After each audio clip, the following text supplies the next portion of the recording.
प्रसूति मृत्यु को नहीं उत्तेजना नर्सिंह भंगारुजा सह डॉक्टर को गाड़ी भांगिले मृतकों संपर्कीय मेडिकल कर्तृपक्ष न आसवा जो प्रबल उत्तेजना पुलिस उपस्थित रे भंगारुजा भद्रक सहर गांधी पड़िया एक घरोई नर्सिंग होम रे भंगारुजा होईछि। आसुराली अंचलर देवस्मिता जेनाकर द्वितीय संतान पाई नर्सिंग होम रे भर्ती करथिले। ऑपरेशन परे नवजात शिशु कन्यार मांकर मृत्यु होईछि। परे पुलिस उपस्थित रे डाक्टर को गाड़ी भांगिबा सह मेडिकल रे व्यापक भंगारुजा होईछि। पुलिस सह अतिरिक्त एसपी पहुंचीचंती परे स्थानीय लोके मृतकों संपर्क को माड़ मारिथिबा सूचना मिलिछि। नै देखंतु हम पाखर जहा प्राप्त सूचना अछि जने महिलांकर की प्रसव समय तांकर मृत्यु घटिला सेही संक्रांत रे हमर थाना रे से रिपोर्ट होतिया समय सेही समय रे मध्ये एठारे मध्ये किछि तांकर परिवार स्वजन बा जो जे मृत्युवरण करचंती बोला तांकर किछि परिवार लोक भंगारुजा करे जहा प्राथमिक सूचना अछि हम पाखरे। वर्तमान हमर पुलिस फोर्स एठारे मुतन होईछि शांति बजाय रहिछि और जहाँ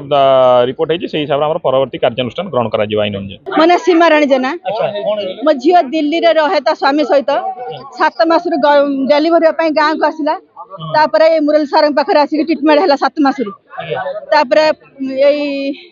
4 दिन आगु आसला आसला सार तक कहले सब ठीक ठाक अच्छी आ 10 तारिख आसिक एडमिशन हो देखला काली राति 11टा बेले पेन है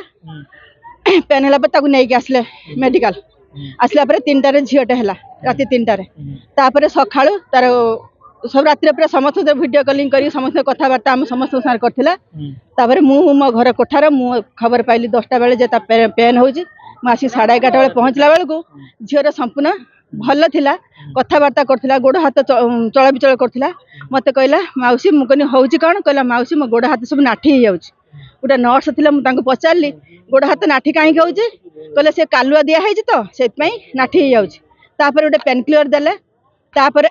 ता देह सब भेदी जाइथिला कपड़ा उतार थला परे से गोटे धाईटे स्त्री लोकटे आसी देखला ता पेटटे बड़टे फुली जाइथिला तापर पुणी से गोटे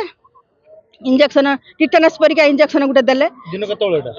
से 12टा खंड से आज्ञा मु टाइम देखिली व्यस्तता भीतर मु टाइम देखिली हाँ 12टा दिन 12टारे इंजेक्शन देला परे ता गालरे हाथ मारी से नर्स कहले एबे आधा घंटा भीतर ठीक ठाक हे जिवो। तापरे पुणी ता सासु ससुर को गुटे लिस्ट करके देला जे आ गुटे मेडिसिन आने पाई से जाइछन तापरे देखला को आ कथावार्ता कलानी हाथ गुटे हलचल किछि कलानी लास्ट एज पूरा। भद्रकरू कमलोचन पंडा को रिपोर्ट टुमानी टीवी।